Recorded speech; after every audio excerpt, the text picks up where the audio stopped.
The cattle did not stop. That was the first thing every soul at Spring Crossing learned to understand about Theodore Merritt. His longhorns moved like a slow brown flood across the Wyoming plain, and when that flood reached your fence, your gate, your bridge, your road, it did not wait. It did not ask permission. It simply passed through, the way water passes through sand, the way fire passes through dry grass, leaving nothing unchanged and no man standing who had dared to say otherwise. Lillian Garrison said otherwise. She stood at the center of the Spring Crossing toll bridge with one hand resting flat on the gate bar and the other tucked into the front pocket of her canvas work apron. Behind her, the Sweetwater River ran cold and sharp with snowmelt, and the plank bridge creaked under its own weight in the morning wind. The toll ledger was tucked under her arm. The gate was down, and Theodore Merritt sat on the biggest roan horse she had ever seen in her life, with 400 longhorn cattle pressing and bowing at his back, and he was looking at her the way a man looks at an inconvenient rock in the middle of a road he has been riding down for 20 years. He said, in a voice that had cowed county sheriffs and broken lesser men in half at 40 paces, "Move the gate, woman." Lillian looked at him. She looked at him the way a mathematician looks at a simple addition problem, patient, thorough, already aware of the answer before the question is fully formed. She opened her toll ledger, clicked the pencil stub against her teeth, and said, 400 head at 2 cents per head is $8. You can pay at the box on the left post, or you can find another way across. The next bridge is 43 miles east at Rawlins, and it is also my bridge. Theodore Merritt did not move. Neither did Lillian Garrison.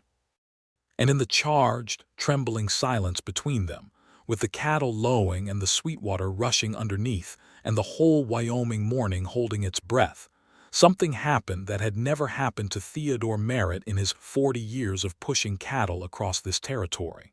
He did not know what to do next. That was the moment that changed everything.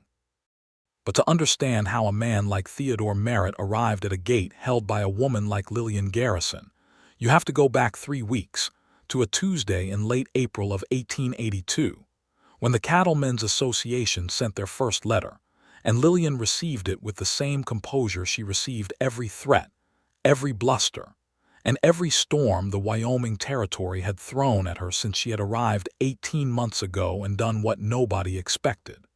She had stayed. Lillian had come west from Cincinnati in the fall of 1880, 26 years old, educated at the Ohio Female College, carrying a surveyor's transit and a land deed that had belonged to her father before a bank took the rest of the estate, and left her with 30 acres of raw ground and the legal rights to 2 bridge crossings on the Sweetwater. She was not what people expected when they heard the word toll-keeper. They expected a sun-dried man with a rifle and a tobacco stain on his chin.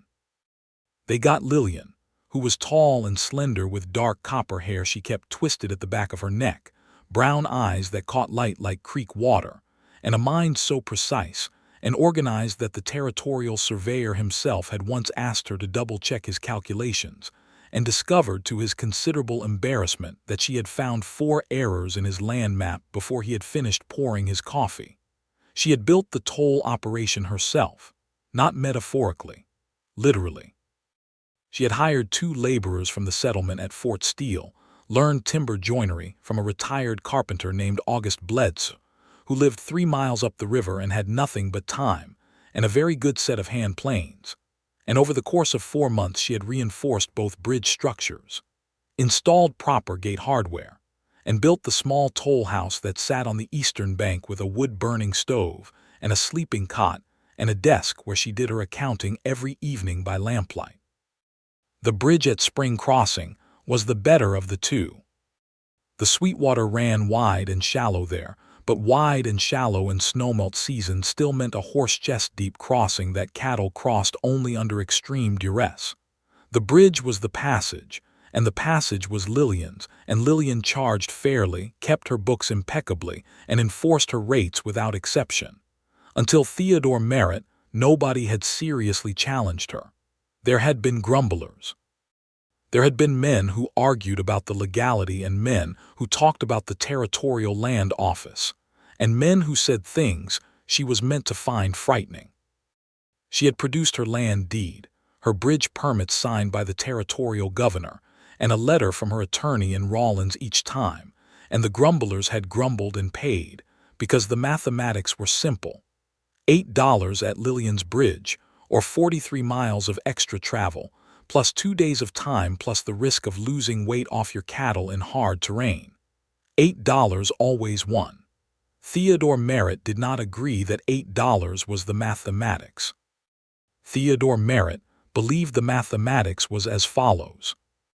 He had been crossing this river at Spring Crossing since 1869, 13 years before Lillian Garrison had arrived with her transit and her legal documents, and in those 13 years he had crossed with cattle every spring and every fall, and he had never once paid a toll because there had never once been a toll to pay, and the river and the land around it had existed in a state of natural, open freedom that he had understood to be permanent. He was wrong about that in the strict legal sense. But Theodore Merritt was not a man who had historically needed to be right in the strict legal sense, because he was a man who had cattle and men and resources, and a reputation that functioned as its own kind of law. He ran the Double M Ranch out of Carbon County, 60,000 acres of grass and timber, and water rights that he had built from the ground up beginning at age 22, when he had arrived in Wyoming with nothing but a borrowed horse and a stubbornness that was essentially geological in its scale. He was 40 now, broad in the shoulder, weathered to the color of old saddle leather, with dark hair going silver at the temples and gray eyes the color of gunmetal that had a way of making men feel like they were being evaluated for something they might not pass. He was not cruel. He was precise. He expected things to work the way he intended them to work, and when they did not, he applied pressure until they did. He had applied pressure to Lillian's operation the previous fall, at the October crossing, when his foreman Vic Tanner had ridden up to the gate and simply pushed it open and driven the cattle through without stopping. Lillian had documented the incident, sent a formal invoice to the Double M with a letter describing the legal penalties for toll evasion under territorial statute, and then sent a copy to the territorial marshal's office at Rawlins. The territorial marshal had sent a deputy to the Double M. Theodore had paid the invoice, plus the penalty, plus a $5 fine to the marshal's office. He had done it silently, with a jaw set so hard that Vic Tanner had decided to take his dinner in the bunkhouse that evening rather than at the main table.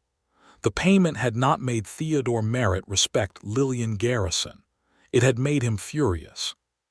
Because in his experience, the only people who hid behind legal documents instead of settling things face to face were people who could not back up their position without the paper.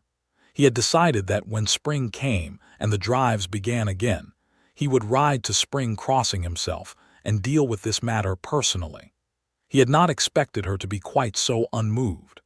The morning of their first real confrontation was a Wednesday, the 12th of April in 1882.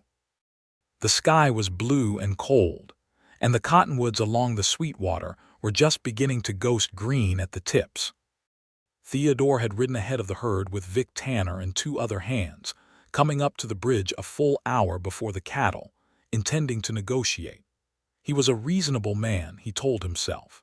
He would offer her a seasonal flat rate, something that gave her revenue without requiring him to count individual head each time, something that simplified the transaction and acknowledged their ongoing relationship as neighboring operations in the same territory. Lillian was eating breakfast. She was sitting on the step of the toll house with a tin plate of salt pork and biscuits and a cup of coffee, and she was reading a letter. She looked up when Theodore and his men rode in, and she assessed them with a calm so complete that Theodore felt briefly as if he had ridden up to a bank and the bank was open and conducting normal business, and his arrival was simply not an emergency. "Mr. Merritt," she said, not a question. She knew who he was. Everyone at the Spring Crossing knew who Theodore Merritt was. "Miss Garrison," Theodore said. He stopped his horse at the gate. He removed his hat, because he had been raised with manners even if he had occasionally permitted them to go dormant.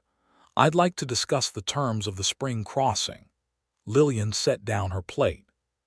She stood, smoothed the front of her canvas apron, and looked at him with those level brown eyes that he would later describe to his attorney as the most unsettling eyes he had ever encountered in a business negotiation.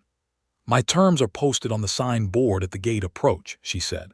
2 cents per head of cattle, 5 cents per horse, 10 cents per wagon. Payment before crossing. Cash or bank draft.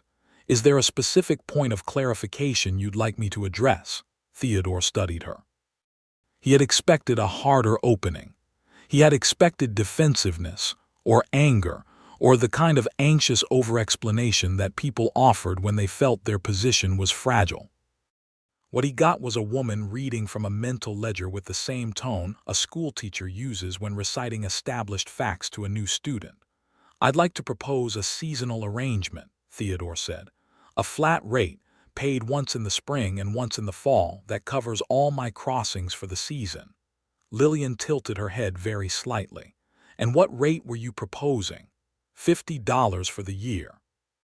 "I processed your October crossing at 412 head," Lillian said without hesitation, as if the number had been waiting right there behind her front teeth. "At 2 cents per head, that crossing alone was $8.24. Your spring herd appears larger. I would estimate you're driving somewhere between 400 and 500 head today, plus horses and wagons. A single spring crossing of 500 head would be $10. 2 crossings per year at an average of 450 head would be approximately $18. A flat seasonal rate would only benefit you if you intended to cross more than once per season, which your current operation does not appear to require. I don't see the arrangement as equitable from my side." Theodore looked at her for a long moment. Vic Tanner, beside him, made a sound that was barely audible and was cut off by a look from Theodore that could have stopped a clock. $40, Theodore said. "Mr. Merritt," Lillian said pleasantly, "my rates are posted. They have been posted for 18 months. They are the same rates I apply to every operation in the territory, from the Sutton Ranch to the homesteaders coming through in the summer. I don't negotiate individual rate structures with specific parties. That would create preferential pricing, which would be both unfair and professionally inappropriate. You're welcome to pay the posted rate and cross today, or I can recommend the Rawlins route if the terms are unacceptable." Theodore put his hat back on. He looked at the gate. He looked at the Sweetwater running cold and clear behind it. He looked at Lillian Garrison, who was looking back at him with the patient, untroubled expression of someone who has already done every calculation and is waiting for the other party to catch up. "We'll talk again," he said. "Whenever you're ready, Mr. Merritt," Lillian said, and she sat back down on her step and picked up her plate, and that was how their war began. And it was a war for the better part of 3 weeks. Theodore sent a letter to the Territorial Land Office in Cheyenne, requesting a review of Lillian's permits. Lillian responded by sending her own letter, along with a 60-page documentation of her property records, survey coordinates, bridge maintenance logs, and revenue accounts that was so thorough and meticulous that the land office clerk wrote back to her personally to say he had never seen a better organized submission in his career, and that her permits were unambiguously valid. Theodore contacted the Cattlemen's Association and suggested they present a unified front against what he called predatory toll practices on a vital corridor. Lillian attended the association's monthly meeting in Rawlins, uninvited, stood up before 22 cattlemen in a room that went dead silent when she walked in, and delivered a 12-minute presentation using a hand-drawn map and a written table of rates that demonstrated her fees were not only legal, but were lower per head than the 2 other toll crossings operating in the territory. She also pointed out, calmly and without visible satisfaction, that the association's own charter included a provision requiring fair access to transportation infrastructure, and that an effort to pressure her into reducing rates for association members would constitute an unlawful combination in restraint of trade under recent federal case law. She cited the case by name. She had the citation written on a card that she had prepared beforehand. 3 of the cattlemen had paid her compliments on the way out. 2 had asked for her card. One had told Theodore Merritt privately that he thought the young woman knew her business better than half the lawyers in Wyoming, and suggested he might want to consider cutting his losses. Theodore had driven home from Rawlins in a state that could only be described as a smoldering fury that had begun, somewhere around the 30-mile mark of the journey, to take on a quality he could not entirely account for. He was angry. He was also aware that he had not found the interaction with Lillian Garrison to be entirely unpleasant, which made him angrier. He had been alone a long time. His wife, Mary Catherine, had died of typhoid fever in the summer of 1876, 6 years ago, and left him with a ranch that needed running and a grief that had hardened around him like the caliche soil of the high plains, impermeable and gray, and without visible end. He did not think about finding another wife. He thought about grass and water rights and cattle prices and the winter feed supply and the condition of the east fence line, and he pushed everything else down below the work, where it could not reach him. Lillian Garrison was reaching him, and he did not like it at all. The spring drive began on the 22nd of April.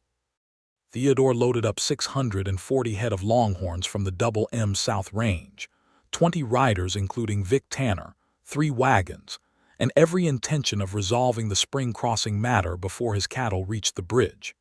His plan, such as it was, had evolved past negotiation and into something that he was not entirely proud of, which was essentially to show up with 640 head of cattle and the accumulated weight of his reputation, and see if that moved the gate. It did not move the gate. Lillian was at the bridge at 7 in the morning when Theodore Merritt's roan horse came up the approach at a trot. She had been there since 5, doing the morning check of the bridge structure, walking the planks and testing the gate hardware and making notes in her inspection log. She had known Theodore was driving today because word traveled fast at Spring Crossing, and she had also done the mathematics on what it would take to stop him if stopping him proved necessary. The mathematics had led her to a course of action that nobody in the territory had ever seen before, and which she had spent 3 evenings preparing. When Theodore said, "Move the gate, woman," and she cited the rate at $8, the confrontation settled into a silence that lasted, by Lillian's internal count, approximately 45 seconds. Theodore's roan horse shifted his weight. The cattle at the back of the drive pressed forward and the front cattle pushed at each other, and lowed with the anxious, pressured sound of animals stopped short of their momentum. Vic Tanner rode up beside Theodore and said something low that Lillian did not catch. Theodore did not respond to it. $8, Theodore said, for my cattle to cross a bridge on land that was open range for a decade before you arrived. Open range for crossing purposes, Lillian said, does not constitute a property right. The land deed and bridge permits were filed in 1880 under the Homestead Act provisions for improvements to territorial infrastructure. The legal basis for the toll is well established. I've been over it with the Territorial Land Office, as I believe you know. What I know, Theodore said, is that I have 640 head behind me. I have a contract delivery date in Laramie on the 1st of May, and I do not have time for this. Then pay the toll, Lillian said. The rate for 640 head is $12.80. You'll be across in about an hour and a half at the pace my bridge can handle them, and you'll be well ahead of your delivery date, $12.80. Theodore looked at her. He looked at the gate. He looked at the toll box on the left post. He looked back at Lillian. Do you know who I am? He said, and it came out quieter than he intended, which made it more dangerous. Theodore Merritt, Lillian said. Double M Ranch, Carbon County, 60,000 acres registered. You run approximately 2,000 head of longhorn. You employ 22 full-time ranch hands, and you've been driving cattle across this crossing since 1869. I know exactly who you are, Mr. Merritt. I also know that you paid the October toll under penalty, which means you already know my legal standing is sound. Today's rate is $12.80. Theodore looked at her for a very long time. The morning wind moved between them. The Sweetwater sang its cold, indifferent song beneath the bridge. He reached into his coat. He removed a leather purse. He counted out $13, walked his horse to the toll box, and dropped the coins through the slot with a sound like a verdict being delivered. "Keep the change," he said. Lillian made a note in her ledger. "I'll send a receipt to the Double M. My policy is to issue 20 cents change on overpayments by bank draft. For coin payments, I round to the nearest dollar and apply the surplus to bridge maintenance." She looked up at him. "You can start your cattle through now. My gate will accommodate them 8 to 10 abreast. Please keep the dogs and horses to the sides and do not push the animals at speed. The planks are load rated, but sustained impact stress can affect the joints." Theodore Merritt rode back to his men, and Lillian lifted the gate bar, and the Double M cattle began to flow across the Sweetwater. And there was not a single man in those 20 riders who had ever seen Theodore Merritt pay a toll in their working lives, and every single one of them understood that something had shifted in the order of the world. The next morning, Theodore was still thinking about her. He rode the Sweetwater line in the late afternoon, ostensibly to check the condition of the bank after the spring runoff, which was a legitimate thing to do, and had nothing whatsoever to do with the fact that his route happened to bring him past Spring Crossing, where Lillian Garrison was outside the toll house in the long, amber light of the evening, checking the tension on the gate's wrought iron hinge mechanism with a small wrench and a practiced hand. She heard his horse on the approach and stood up and turned without any particular alarm, wiping her hands on her apron. "Mr. Merritt," she said. "Miss Garrison." He stopped a respectful distance away and looked at what she was doing. "Hinge trouble. Routine maintenance," she said. "The spring drives are hard on the hardware. 12 crossings in the past week, plus the freight wagons from the Fort Steel supply line." She looked at him. "Was there something you needed?" There was no reasonable answer to that question that Theodore was willing to voice, so he said, "I wanted to see the bridge. I drive cattle across it and I don't actually know how it's built." Lillian studied him for a moment with that infuriating, accurate gaze, and then she made a decision. "Come and look then," she said. She walked him through the bridge structure the way she walked through everything. Precisely, completely, without condescension, and without the false deference that women in her situation often adopted around men. She showed him the timber trestle construction, the cross-bracing she had added at August Bledsoe's recommendation, the load distribution of the plank surface, the way the gate hardware was mounted on a separate framework so that removing or damaging the gate would not compromise the structural integrity of the bridge. "You planned for someone trying to pull the gate off," Theodore said. "I planned for everything I could think of," Lillian said. "That was one of the things I thought of." Theodore looked at her. The evening light was doing something to the copper in her hair that he was going to have to stop thinking about. "You built this yourself," he said. "With help," she said, "mostly myself. You're a surveyor." "I was trained as one.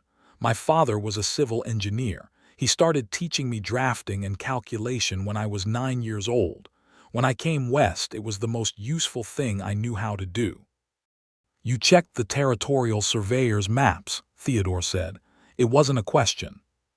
He had heard about it from 3 different men in the territory, each time with the same quality of narration that people use when they are still slightly disbelieving what they are reporting. Lillian's expression shifted in a way that was almost a smile.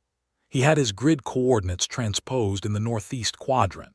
It would have affected property boundary determinations for 6 ranches in that section if the maps had been filed as drawn. I pointed it out. "He is not fond of you," Theodore said. "He thanked me at the time," Lillian said. "What he feels about it privately is his own business." Theodore dismounted. He looked at the Sweetwater in the fading light, running fast and cold over its bed of pale stones. He looked at the toll house, neat and solid and permanent, with its stovepipe and its signboard and its toll box and the small vegetable garden along the south side that he had not noticed before. Onions and early greens in straight rows inside a rabbit wire enclosure. "Why here?" he said. "Why come to Wyoming with a land deed and build a toll operation alone in the middle of nowhere?" Lillian was quiet for a moment.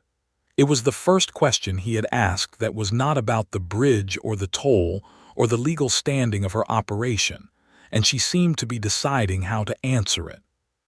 "Because it was mine," she said at last. "The deed was the only thing I had left from my father's estate. Everything else went to debts. I could have sold it, there were buyers. It would have got me through a year or two in Cincinnati, or I could come out and make it worth something." She paused. "I'm good at this. The engineering, the accounting, the territorial systems. I didn't want to do something I was only adequate at for the rest of my life just because it was more conventional." Theodore was quiet for a moment. He had built the double M from nothing because he had needed to prove something to himself that he could not entirely name, and the shape of what she had just said was familiar to him in a way that was surprisingly uncomfortable. "You're 27 years old," he said, doing the mental calculation from the land filing date. 28 in June," she said. He nodded. He put his hat back on. He mounted his horse. He said, "That was a fair accounting of my cattle this morning." "I always count fairly," she said. "I know," Theodore said. "That's why it bothers me." He rode away before she could respond to that, and Lillian stood at the gate of her bridge and watched him go with an expression she was grateful no one was around to see, because it would have been very difficult to explain what was in it.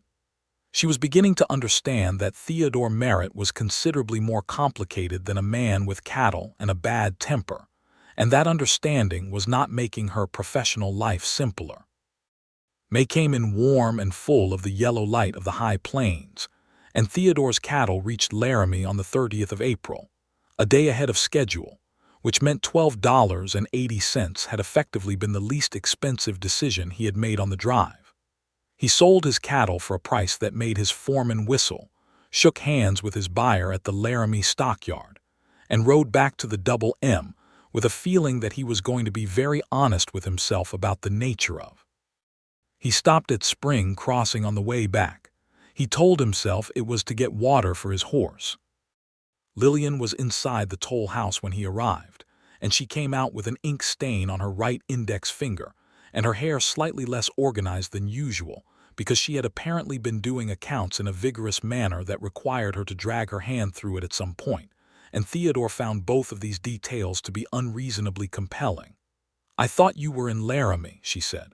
"Coming back," he said. "Can I water my horse at the river?" "There's no toll on watering horses," she said.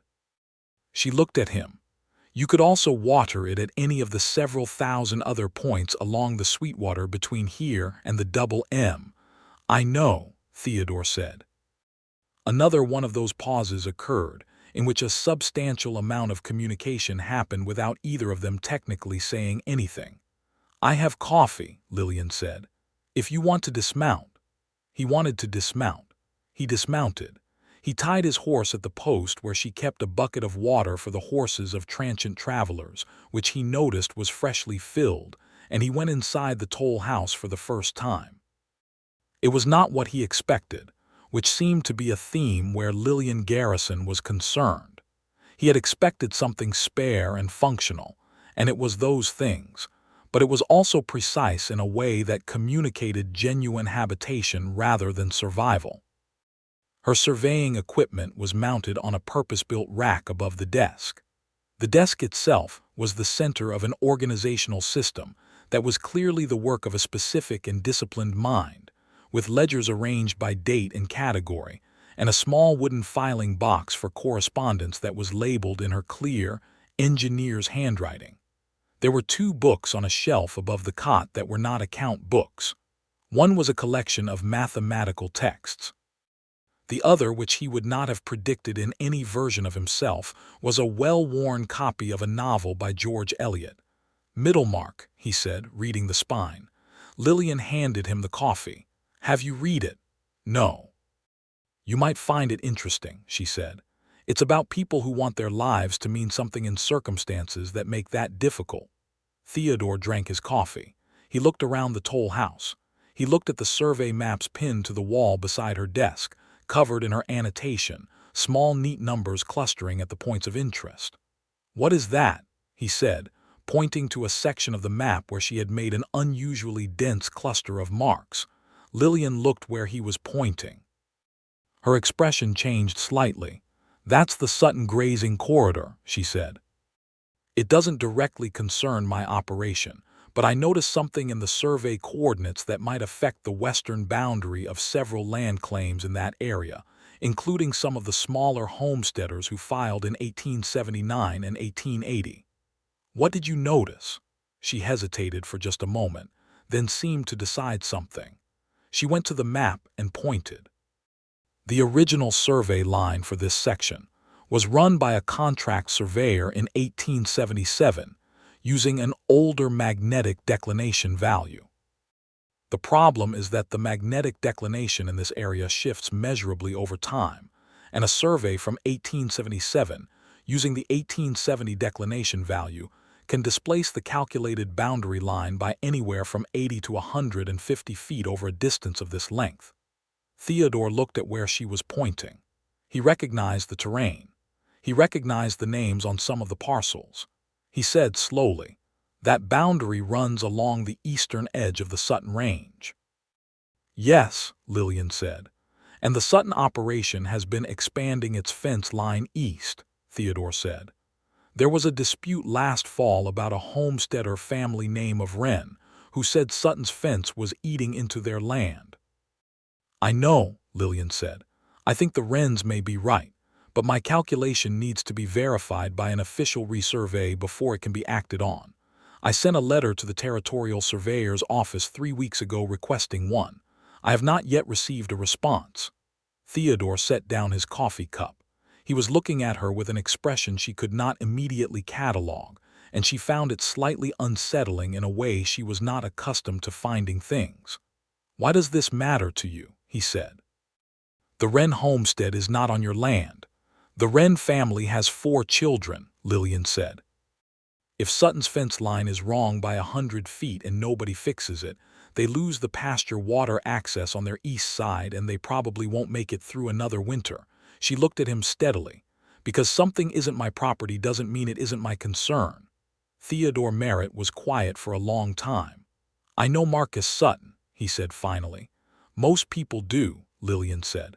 "I mean I know him well enough to ask questions," Theodore said. "And I sit on the review committee for the Cattlemen's Association Land Dispute Arbitration. If you show me your calculations and they're sound, I can initiate an official inquiry that would compel the territorial surveyor to respond faster than 3 weeks." Lillian looked at him. She looked at him very carefully, the way she looked at things she was trying to understand the full dimensions of before committing to a course of action. "Why would you do that?" she said. "Because if you're right, those people need their land back," Theodore said. "And because, apparently, doing things that are right even when they're inconvenient is something I find myself admiring in other people." He was looking directly at her when he said the last part, and the toll house was small, and the afternoon light was falling through the one west window at a particular angle, and Lillian Garrison, who had not been unsteady about anything since before she could remember, felt something shift in the careful architecture of herself. "Show me the calculations," Theodore said. She showed him the calculations. He was not a surveyor, but he was a man who had managed 60,000 acres of land and spent 30 years reading terrain and maps, and he followed her reasoning with an attention that told her he was genuinely engaging with it and not simply waiting for her to finish. He asked 3 questions. All 3 were good questions. She answered them. When she finished, he looked at the map for a long moment and then he said, "How accurate do you think this is? If my transit work was correct, which I am confident it was, the displacement I'm describing is between 90 and 120 feet. The Wren family's east boundary should sit 100 feet or more inside Sutton's current fence line. How long would a resurvey take? 2 days if we started in good weather." Theodore said. I would assist, Lillian said. I know the terrain and I've already laid the baseline measurements. An official surveyor would need my notes to do it efficiently. Theodore nodded slowly. He picked up his hat from the edge of her desk. He looked at her one more time in the way that was becoming familiar and deeply inconvenient. I'll be at the Association Arbitration Committee meeting in Rawlins on Thursday. If you can have a clean copy of your calculations to me by Wednesday, I'll present the request for an official inquiry. I'll have it to you by Tuesday, Lillian said. He almost smiled. It was not quite a smile, but it was in the vicinity of one, and it changed the landscape of his face in a way she was going to be thinking about for longer than was strictly sensible. He rode out and she stood in the door of the toll house and watched him go. And she told herself very firmly that she was a professional woman with a business to run and a legal position to maintain, and absolutely no time or inclination for complications of a personal nature. She believed herself for perhaps 10 minutes, and then she sat down at her desk and began drafting the clearest, most comprehensive summary of surveying calculations that had ever been produced in Carbon County, Wyoming Territory. The Tuesday delivery brought Theodore to the toll house in the early morning. Lillian had the calculations in a leather-bound folio that she handed to him through the window because she had a homesteader's wagon on the bridge at that moment and could not leave her post. Theodore took the folio and stood at the window and said, "Did you sleep last night?" The question surprised her. "Some," she said. "The calculations will wait until you sleep," he said. "They're finished," she said. "I'm fine." "You have ink on your cheek," Theodore said. She touched her cheek. He was right.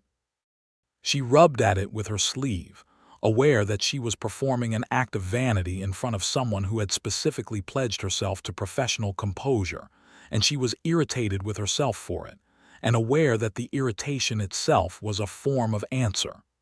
"Thank you for presenting the inquiry," she said. "Thank you for doing the work," Theodore said.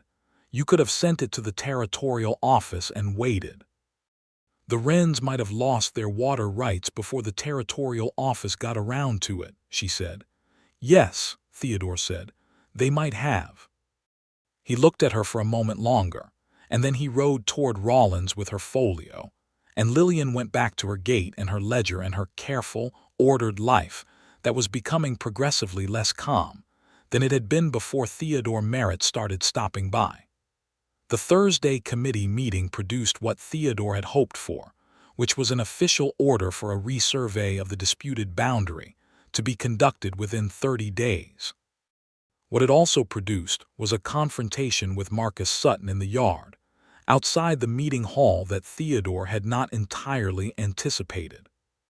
Marcus Sutton was 62 years old, thick-necked and blunt-fingered, with the kind of money that had been in Wyoming long enough to assume it was owed its position rather than earning it. He had come to the Double M Land Dispute Committee because he had heard whispers of what was coming, and when he cornered Theodore in the yard, he did not trouble with subtlety. "I hear you're the one pushing the resurvey request," Sutton said. "I'm presenting calculations that suggest the current survey line may be in error," Theodore said. "That's what the committee is for."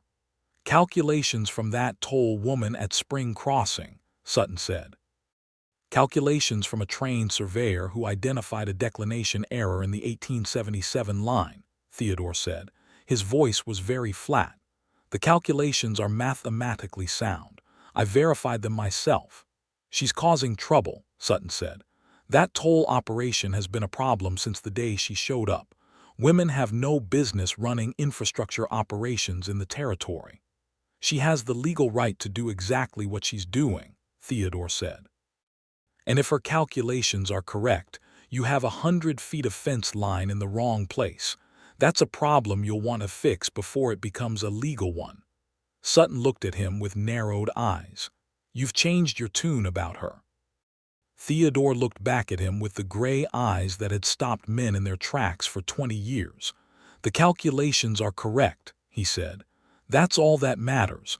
I'd recommend cooperating with the resurvey." Sutton left the yard without further conversation.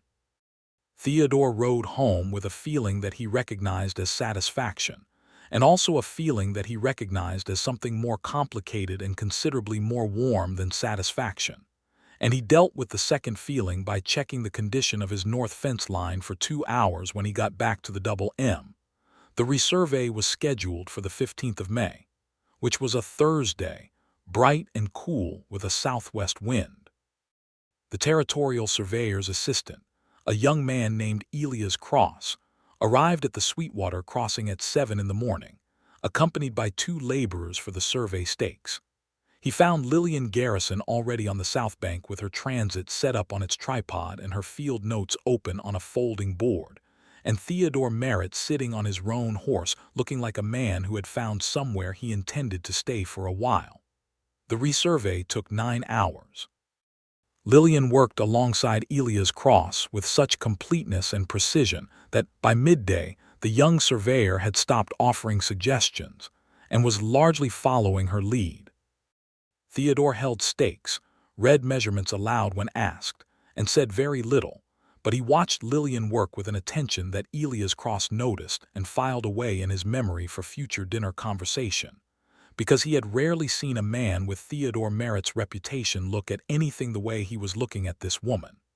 The final measurement, taken just before 4 o'clock with the sun getting low and throwing long shadows across the survey line, confirmed Lillian's calculation. The original survey was off by 97 feet. Marcus Sutton's fence was 97 feet inside the Wren family's legal boundary. Elias Cross said, "I'll have to file an amended survey. This will need to go through the land office for official record correction." "How long will that take?" Lillian asked. 2 weeks, maybe 3, Cross said. "I'll notify the territorial marshal's office that the corrected line is pending," Theodore said. "That should be enough to prevent any enforcement actions against the Wren property while the paperwork processes." Lillian looked at him. Something moved in her expression. "Thank you," she said, and it was quiet and real and not the professional courtesy she had offered him in previous exchanges, and he heard the difference. "You did the work," he said. "We did the work," she said. They rode together toward Spring Crossing in the fading afternoon, the horses walking side by side along the south bank, and the conversation that happened between them on that ride was different from anything that had come before. They talked about the land itself, about water rights and survey methodology, and the way the territories were being mapped with varying degrees of accuracy as settlement accelerated, and the pressure of capital was pushing boundary claims faster than the legal infrastructure could manage them. They talked about what happened to people who fell into the gaps. "My father always said the most dangerous thing in a developing territory was imprecise measurement," Lillian said. "People build lives on lines in the ground, and if the lines are wrong, the lives are built on nothing." "He taught you well," Theodore said. "He taught me everything useful I know," she said. "He died the winter before I came west. It was the last winter before the bank took the property." "I'm sorry," Theodore said. "He would have liked this," she said, gesturing at the river, the survey equipment on the pack horse, the afternoon light. "He always said a woman with a transit and a good eye could make herself indispensable anywhere in the world." "He meant it practically, but I think he also meant something else." "He was right," Theodore said. They reached Spring Crossing at dusk, and the Sweetwater was a ribbon of orange and rose in the last light, and the toll house was a compact, purposeful shape against the darkening sky. Lillian dismounted and began unstrapping her equipment, and Theodore dismounted and helped her carry the transit to the toll house, and they stood for a moment in the doorway with the day's work behind them and the evening very quiet around them. "I don't know," Theodore said, "what you think of me." Lillian set the transit case down carefully on its rack. She turned and looked at him. "I think you were exactly who everyone said you were when you arrived at my gate in April," she said. "And I think you're something more complicated than that now. Or perhaps you were always more complicated and the first impression was the simpler version." "I gave you a hard time," he said. "You gave the legal structure a hard time," she said. "The legal structure held. Now we're here." "Where are we?" he said. She was quiet for a moment. The oil lamp she had lit cast a warm, unsteady light. The Sweetwater made its sound behind the wall. "I don't know yet," she said honestly, "but I'm not opposed to finding out." Theodore Merritt stood in the doorway of the toll house at Spring Crossing and felt something open in the hard, sealed interior of himself that had been closed for 6 years. And it felt like the kind of terrifying, irreversible thing that he would not have chosen and could not undo, and which he found, standing there in the lamplight, that he did not want to undo at all. "I'll ride out to the Double M tomorrow," he said. "Come for dinner. See how the other half of the Spring Crossing territory lives." She almost laughed. It was the closest thing to a laugh he had seen from her, and it was brief and real and did something significant to his composure. "All right," she said. "I'll have Jacob come in to watch the gate." Jacob was a 15-year-old boy from the Fort Steele settlement whom Lillian had taught to operate the gate and the collection box for exactly these situations, and Theodore filed the information away as evidence of forward planning that he should not have been surprised by. "Good," he said. "I'll send a horse for you at 4. He rode back to the Double M in the dark, with the stars coming out over Wyoming and the warm, frightening knowledge settling into him that he was no longer conducting a land dispute. He was conducting something entirely different, and it was the best and most alarming development of his adult life. The dinner at the Double M was the first of several. Lillian arrived on the borrowed horse at 4:30 to find the main house lit with warm light and smelling of a beef roast that Theodore had instructed his cook, a compact and efficient woman named Helen Dawes, to prepare with particular attention. Vic Tanner was in the bunkhouse with the hands, which Theodore had arranged deliberately, and it was only Theodore and Helen at the house, and Helen produced the meal and then found pressing business in the kitchen that required her full attention for the remainder of the evening. Lillian had changed from her work clothes. She wore a dark blue dress that she had clearly not worn in some time, well-made and slightly out of current fashion, in a way that communicated that she owned one good dress and had brought it from Ohio, and did not consider updating it a priority. Theodore found this deeply consistent with everything he knew about her. He had put on a clean shirt and combed his hair, and was aware of both of these facts in a way he had not been aware of such things in a long time. They ate dinner at the long table in the main room of the ranch house, which was also Theodore's office and sitting room, a large space that managed to be functional and lived in without being inhospitable. Lillian looked at the bookshelves along the north wall for a long, assessing moment. "You read," she said. "When I have time," he said, "which is less often than I'd like." "What are you reading now?" she said. He told her. It was a history of cattle operations in the southern ranges, which was perhaps not the most romantic thing a man had ever confessed to reading. But it was honest, and she appreciated honesty. And she said that she had read a territorial geological survey that she found genuinely interesting, and he said he had not read it, and she said she would lend it to him. They talked through the dinner and well after it, sitting across from each other in the lamplight with cups of coffee that grew cold, because neither of them was paying attention to drinking, and the conversation moved from land and law and surveying to childhood and family, and what it meant to build something from nothing in the West.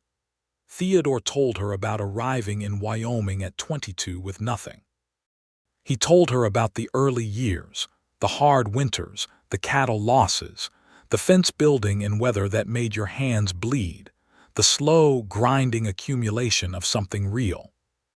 "You built this yourself," she said, an echo of what he had said about her bridge, and he recognized it and the corner of his mouth moved. "With help," he said, "mostly myself." "Were you married long?" she said. It was a careful, direct question, the kind she asked, and he appreciated the directness even as the question landed in the usual tender place. 5 years, he said. "We met in Missouri when I was 24. She came west with me. She was brave." He paused. "She would have liked you." Lillian was quiet for a moment. "I'm sorry for your loss," she said, and it was not the conventional performance of the phrase but the real thing said quietly. "It was 6 years ago," he said. "It changed the shape of things. You learn to go on, but you don't go on the same." "No," she said, "you don't." There was a quality to the silence that followed that was not uncomfortable but was full, the way a room is full when something important has just entered it. Theodore looked at Lillian across the table in the lamplight, at the copper hair and the serious, beautiful face and the brown eyes that saw everything accurately and without defense. And he thought that he had been angry at her for 3 weeks and had spent that entire time noticing her, and that the anger had been partly because he could not make her be the simple obstacle he needed her to be, and that she had never been a simple obstacle. She had been a person from the first moment. Clear and specific and remarkable. "I want to say something," he said. "All right," she said. "I came to your gate in April intending to intimidate you," he said. "I want to say that directly because I think you know it, and I think it matters that I say it. I was not right to do that. You had every legal and professional right to exactly what you were doing, and my response was the response of a man who was used to getting his way through weight and reputation rather than through being correct." Lillian looked at him steadily. "I know," she said, "and I think you knew by the end of that first day that it wasn't going to work. Which is why you came back to look at the bridge." "I came back because I couldn't stop thinking about you," he said. The lamp made its small sound. The evening was very still. Outside, an owl was calling somewhere in the cottonwoods along the creek. Lillian said, "I couldn't stop thinking about you either. I was annoyed about it." "Were you?" "Very," she said. "You were extremely inconvenient." Something genuine happened on his face then, something that was unmistakably a smile, and it arrived so suddenly and changed him so completely that Lillian felt a corresponding thing happen in her chest that she was not going to fight anymore. "I am reliably told," Theodore said, "that I am inconvenient on a regular basis." "So am I," Lillian said. "Yes," he said. "I know. I find it," he looked for the word, "thoroughly admirable." She was quiet for a moment and then she said, "What happens after this, Theodore? I have a business to run. You have a ranch to run. We're on opposite sides of a toll gate." "The toll gate has not changed," he said.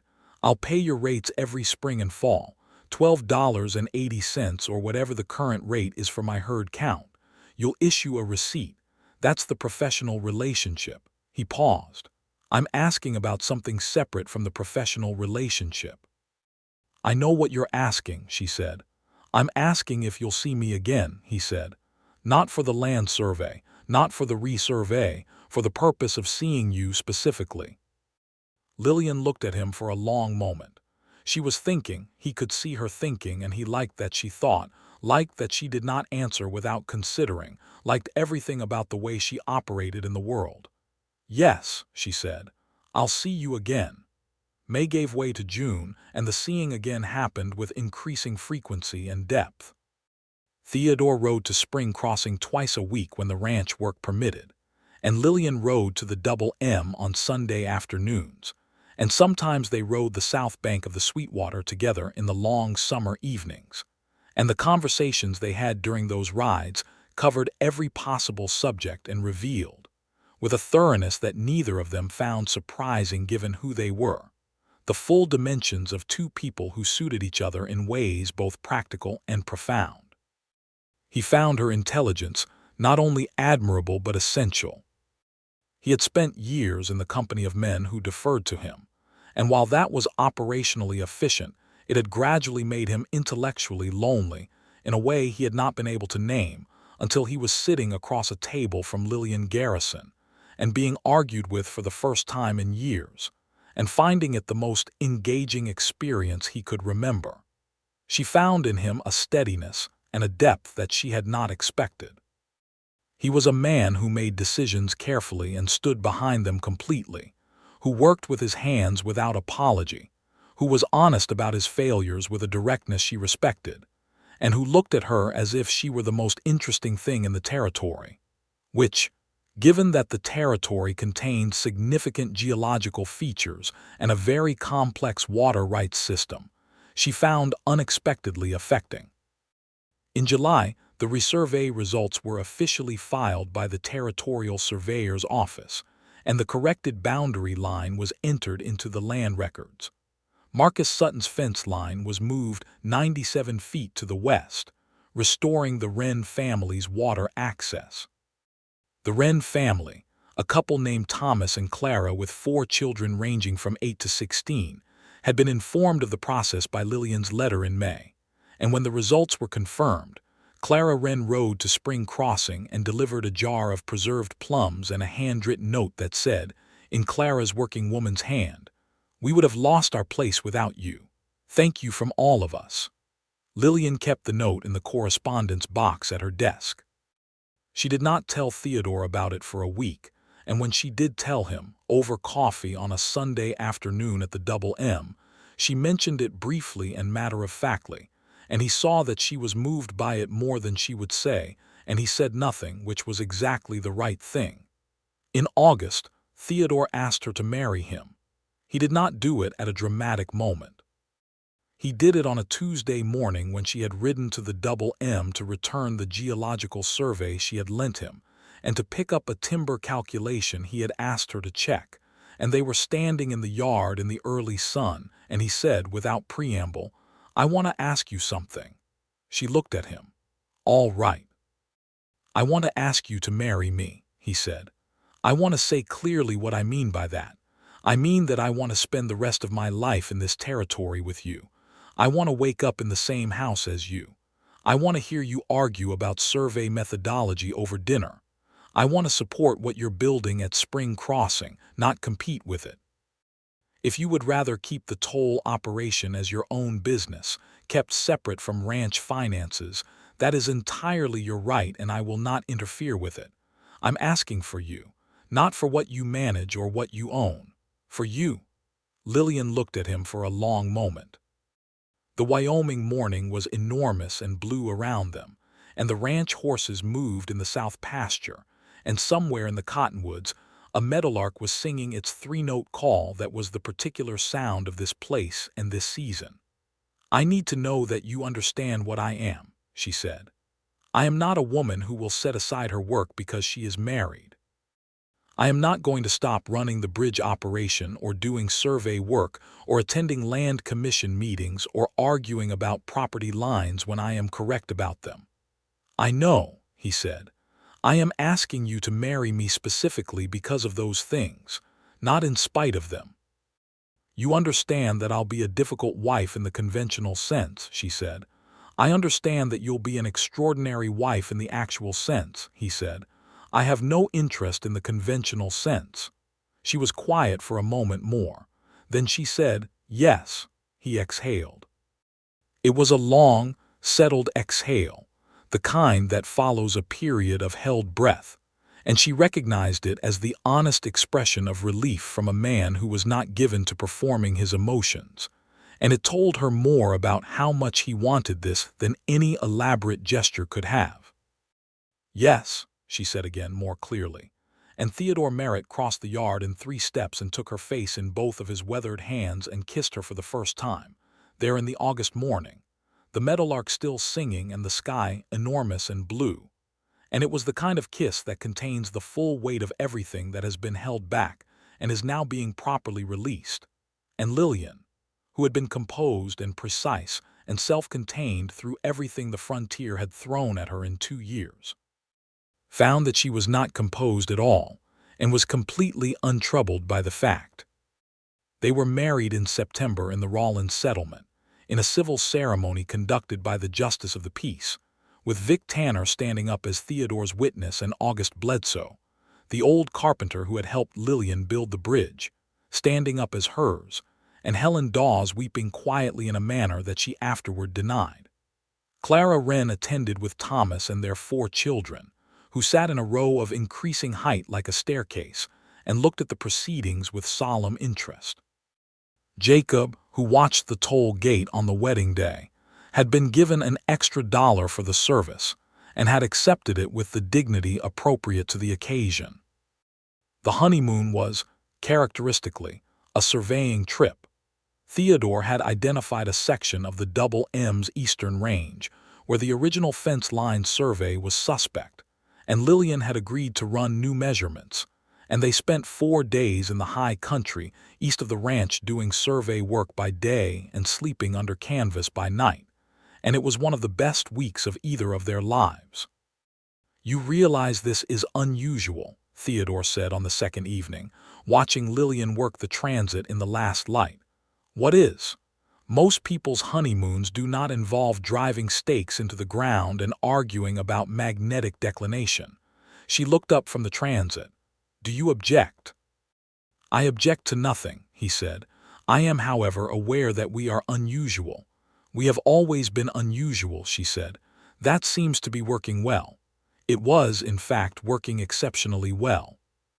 Lillian moved into the Double M's main house, which gained, in the first month of her residence, a considerably more organized system for the management of land documents and a surveying station in what had been an unused back room, with proper lighting and a large drafting table that Theodore had built for her with his own hands over 3 September weekends.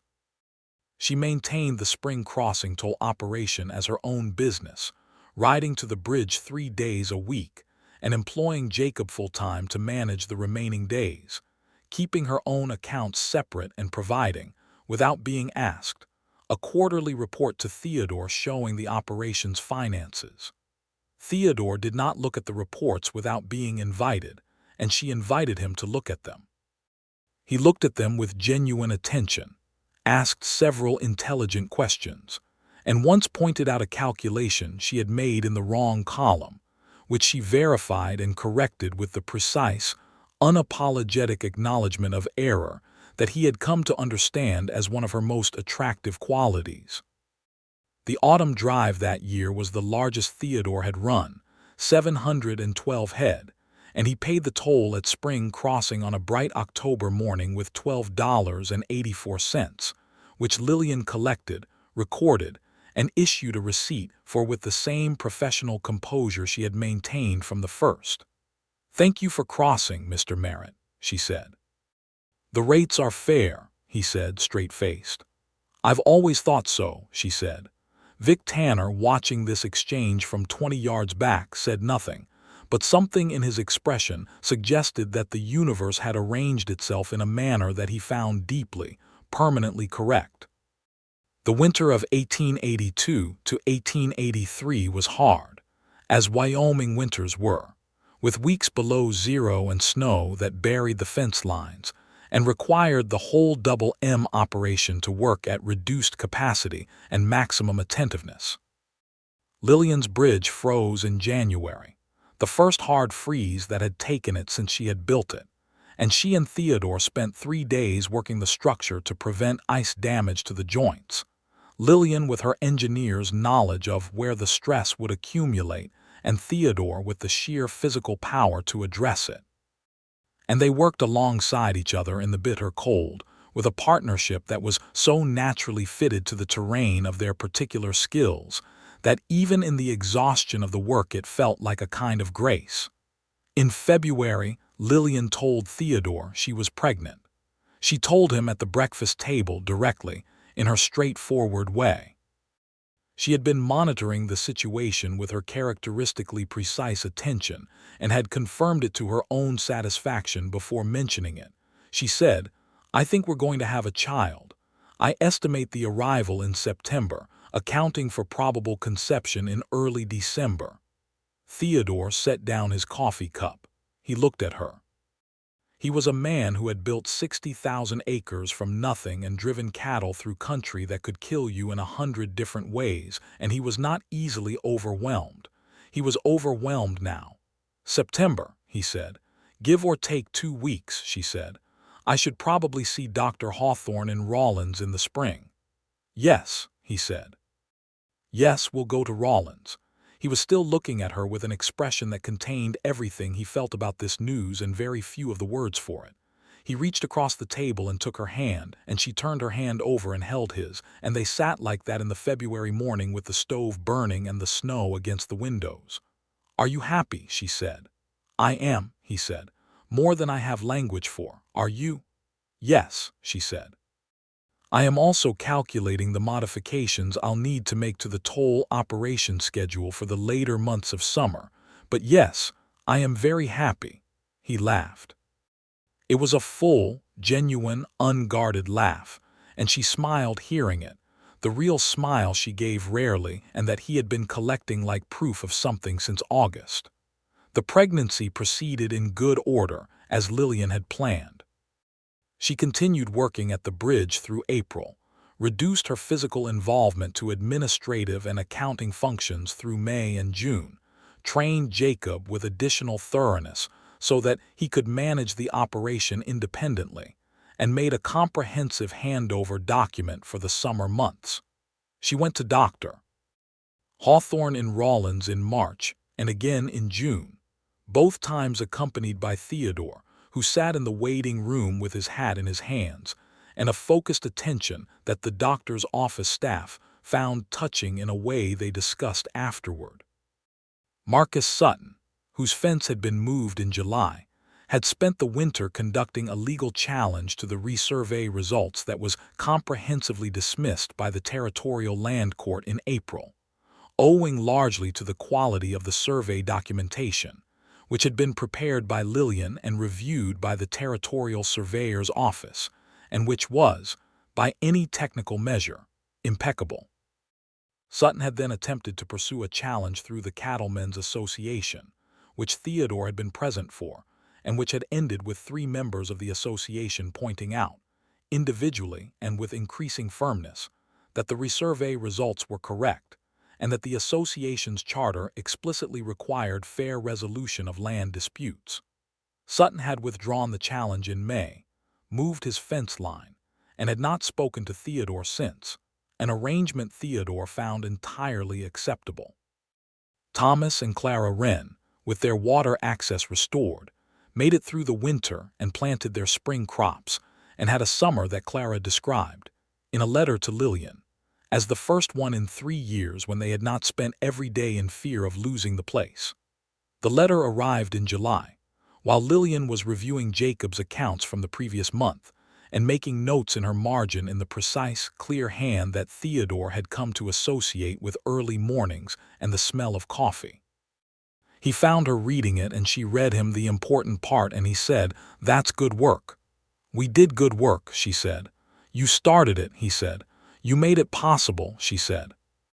They looked at each other across the kitchen table in the July morning, and the fullness of what they had built together, and separately and side by side, was present in the room, and it was a considerable thing. On the 3rd of September, 1883, their son was born. He arrived in the early morning after a long night that Dr. Hawthorne, present since midnight, later described as remarkable, primarily because Lillian Garrison Merritt had spent the final stages of labor correcting Theodore's grip on her hand, with specific anatomical instructions, while conducting what appeared to be a mental calculation of the estimated snow load on the toll house roof as a distraction technique. The child was a boy, strong and loud, with Theodore's dark hair and Lillian's eyes, and Theodore held him in the gray morning light for the first time with his large, weathered hands very careful, and the expression on his face was the one that occurs when a man understands, at a cellular level, that his life has been permanently reorganized into something larger and more essential than it was. "A son," he said. "A son," Lillian said, from the bed where Helen Dawes was fussing with alarming efficiency over pillows and blankets. "What do you want to name him?" Theodore said. "I've been thinking about Robert," Lillian said. "My father's name." Theodore looked at the baby, who looked back with the unfocused, solemn intensity of the very new. "Robert Merritt," he said. "Yes." He looked up at Lillian. She was pale and tired and absolutely herself, watching him with the baby with an expression he would carry for the rest of his life. "He has your eyes," Theodore said. "He has your stubbornness," she said. "I can already tell." Theodore sat in the chair beside the bed and held his son and watched his wife sleep in the September morning. And outside the window the high plains were golden with the early fall, the cottonwoods gone to yellow along the Sweetwater, and the world was very large and very good. Robert grew through the fall and winter with the comprehensive attention of two parents, who applied their respective skills to his development with characteristic thoroughness. Lillian read to him from an early age and kept his growth measurements in a small, dedicated ledger. Theodore carried him on the ranch horses when he was old enough to be held upright, and took him to see the cattle and the fence lines and the water sources, as if conducting an early orientation to the territory he would one day know. The toll operation at Spring Crossing continued to run well under Jacob's primary management, with Lillian returning to full supervision in the spring of 1884. Jacob had grown into his position with the kind of steady competence that Lillian recognized as worth rewarding, and she increased his wages in March and wrote him a letter of recommendation that he could use if he ever sought employment elsewhere, which she told him she hoped he would not, because she relied on him completely. Jacob read the letter 3 times and told his mother it was the finest document he had ever seen, which it probably was, given Lillian's prose style. In the spring of 1884, Theodore drove 800 head to Laramie, the largest drive in the Double M's history, with 26 riders and 4 wagons, and he crossed the Spring Crossing Bridge on a bright April morning and paid the toll, $16 exactly, and Lillian issued the receipt with the customary professional composure, and Vic Tanner, watching from behind the herd, shook his head slowly in the manner of a man who has made peace with a cosmic joke.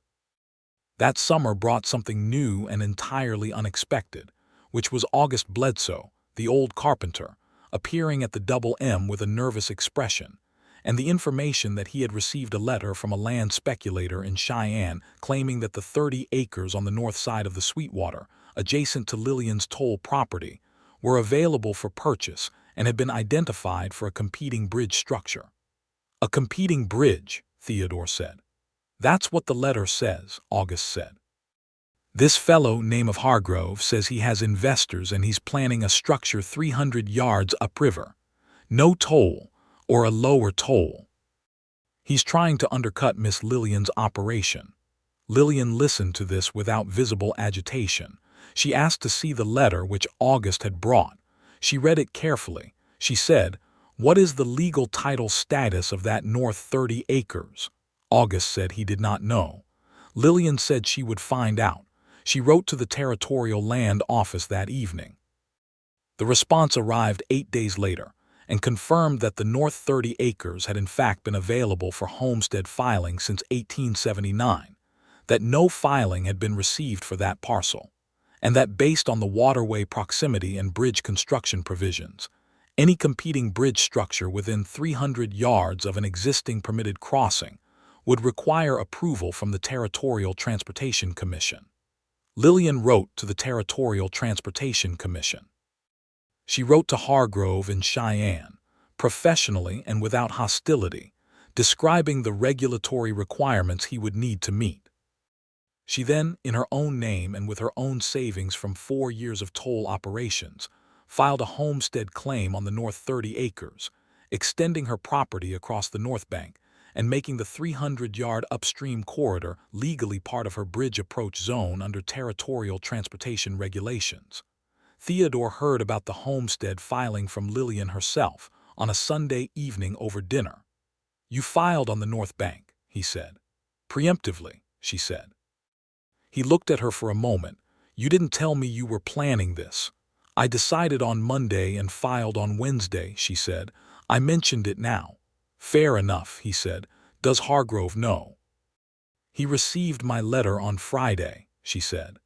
"I also sent a copy of the homestead filing to the Territorial Transportation Commission with my application for the North Bank Bridge Approach Zone designation."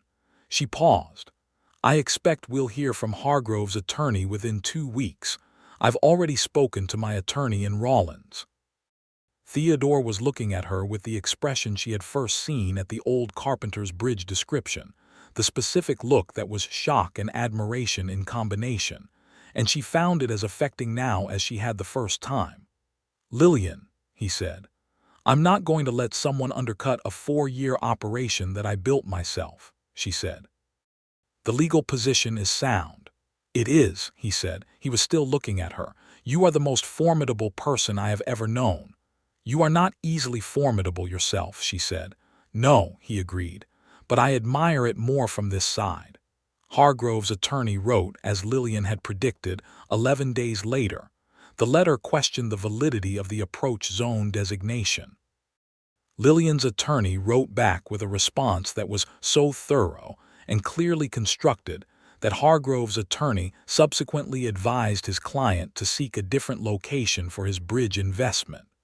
The competing bridge project was abandoned by October. The homestead claim on the north 30 acres was finalized in December of 1884, extending Lillian's spring crossing operation to both banks of the Sweetwater, giving her complete control of the approach zones, and increasing the value of the crossing property by an amount that her attorney described as substantial and her accountant described as impressive and Theodore described as appropriate, because it was.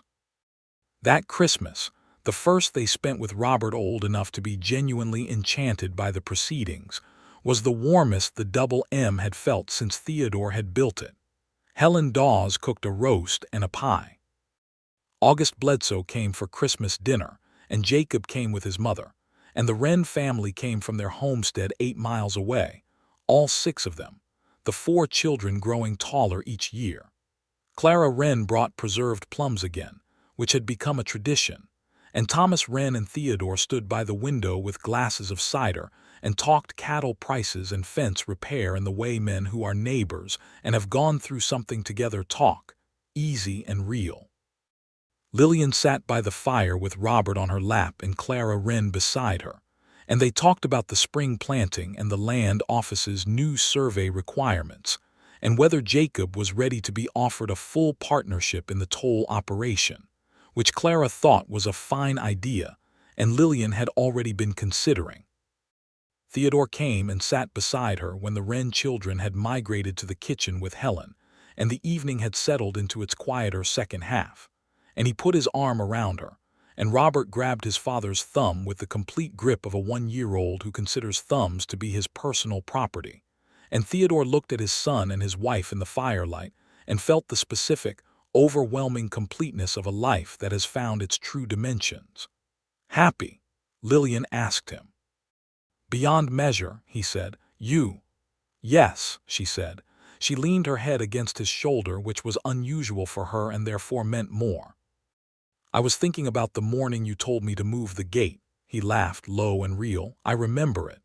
I was not going to move the gate, she said. I know, he said. I knew it then, too, about 30 seconds in. And yet you had to try, she said. I was the most feared cattleman at Spring Crossing, he said with a dry gravity that made her smile. It was professionally required. And look at you now, she said, paying my tolls, he said, on time, in exact change. Almost exact change, she said. You overpay by 20 cents every time. Bridge maintenance fund, he said. She laughed, a full laugh, and Robert looked up at the sound of it with a 2-toothed grin of pure delight. And the fire burned and the Wyoming night was cold and clear outside the window, and everything was settled and real and completely, indelibly theirs. The year 1885 brought Theodore's proposal of expanding the Double M's cattle operation southward, into a section of Carbon County that had opened up for additional grazing leases. Lillian looked at the land maps with him, ran the financial calculations, identified 2 potential water access issues in the southern section that required easement negotiation with a neighboring claim, and helped him structure the proposal in a way that satisfied the Territorial Lease Commission on the first submission rather than requiring revision. You should have been a lawyer, Theodore said. I considered it, Lillian said. The bar was not available to women in Ohio in 1876, or I might have pursued it. An injustice, Theodore said. Yes, she said matter-of-factly. Many things were, some still are. You work within what you have. He nodded. He had watched her work within what she had, consistently and without bitterness, building something entirely real from a 30-acre land deed, and an engineering education that the world had tried to make irrelevant, and the watching of it had been one of the fundamental education of his life. The southern expansion went through in March of 1885. It added 12,000 acres to the Double M's grazing territory and required 3 additional ranch hands, whom Lillian helped interview with a set of practical questions about land management and cattle care that Vic Tanner described privately as the most useful hiring process he had witnessed in 20 years of ranch work. In the spring of 1885, Lillian and Jacob formalized a partnership agreement for the spring crossing operation. Jacob, now 19, became a junior partner with a 20% ownership stake in exchange for a financial contribution from his own savings, which were modest but real, and a formal agreement to complete the practical engineering training that Lillian laid out in the partnership document with her characteristic specificity. The document was 12 pages long and covered every operational contingency that Lillian had encountered in 5 years of running the bridge, and it was filed with the Territorial Land Office and a copy kept at the toll house, and a copy kept at the Double M. Jacob read the document 3 times, asked 5 clarifying questions, and signed it with a hand that shook slightly, and Lillian told him he had earned it and that she expected great things from him, and Jacob said he intended to deliver them. And Lillian believed him because she had trained him herself. The autumn of 1885 brought a second pregnancy, which Lillian announced in October with the same directness she had applied to the first. A girl this time, born in the hot July of 1886, who was named Catherine after Theodore's mother. Catherine arrived with a great deal of noise and a head of copper hair exactly like Lillian's, and Theodore held her in the early morning light with the same careful, overwhelmed attention he had given Robert and said, "She has your hair." "She has your stubbornness," Lillian said from the bed. "I can already tell. She did not come when she was expected. She came 3 days late when she was ready." "That is absolutely my stubbornness," Theodore said. "I hope she knows what to do with it," Lillian said. "She will," Theodore said. "She has your mother." They looked at each other across the morning, Theodore with Catherine and the sun coming in through the window and the Sweetwater singing its old song somewhere below the bluff, and Lillian's expression was the one that meant everything she could not fully say, and Theodore's was the same. Robert, who was almost 3, arrived in the doorway in his nightshirt and looked at the baby with an expression of cautious scientific interest that was purely Lillian's. "That is Catherine," Lillian told him. Robert considered this. "She is small," he said. "You were small once," Theodore said. Robert considered this as well and appeared to find it not entirely credible. Life at the Double M and Spring Crossing settled into the pattern of a life that is full and real and specific, which is to say it was not without difficulty, but the difficulty was of the kind that can be met with the right tools and the right person beside you. There were hard winters and cattle losses and legal disputes, and the grinding work of maintaining both an operational ranch and a toll crossing, and raising 2 children in a territory that was still becoming itself. Lillian managed all of it with the clarity and precision that were as much a part of her as her copper hair, and Theodore managed all of it with the steadiness and strength that had built 60,000 acres from borrowed ground, and together they managed it in the way that only 2 people who truly see each other can, which is to say with the particular grace that comes from being genuinely known. The years between 1883 and 1890 saw the Wyoming Territory become a state, which Lillian followed with considerable interest and contributed to by testifying, at the request of the State Constitutional Convention, before a land rights committee on the subject of homestead protections for infrastructure improvements. Her testimony was 40 minutes long and covered every major legal issue in the territory's existing land law with the systematic thoroughness that had characterized every document she had ever produced, and 3 of the committee members asked her afterward if she had any interest in a position as a land law consultant to the new state government. She considered it for several weeks and ultimately declined, on the grounds that she had a bridge to run and a ranch to help manage and 2 children to raise.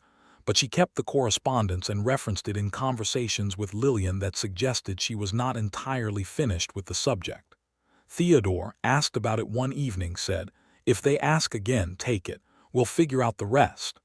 "I don't want to be away from the ranch," she said. "It's a consulting position," he said. "You can do most of it by correspondence. You already write enough letters to fill a government office on your own." She laughed. She knew it was true. The correspondence box at her desk had become the correspondence drawer, and then the correspondence cabinet, and Theodore had built her a new one every 2 years because the previous one had run out of room. In 1891, the spring crossing at the Sweetwater saw the largest single drive in the history of the spring crossing toll operation, which was a combined Merritt-Sutton drive, the latter having been arranged through a commercial agreement between Theodore and Marcus Sutton's son, Marcus Jr., who had taken over the Sutton operation in 1889 and was a considerably more reasonable man than his father, and who had no particular objection to paying the toll at Spring Crossing, which he found convenient and fairly priced. Lillian recorded the combined crossing in her ledger with the same precision she had applied to every crossing since April of 1880. Date, head count, rate, receipt number. Theodore, watching her do it from the far side of the gate, thought about the morning in April of 1882 when he had sat on this roan horse and told her to move the gate, and the thought of it was so distant and so completely transformed by everything that had come after that it felt like a story about 2 different people, which in a way it was. She caught him watching her and said, "$22 for the combined count. I'll have the receipt to you this evening." "Whenever you're ready," he said. "Mr. Merritt," she said. "Miss Garrison," he said.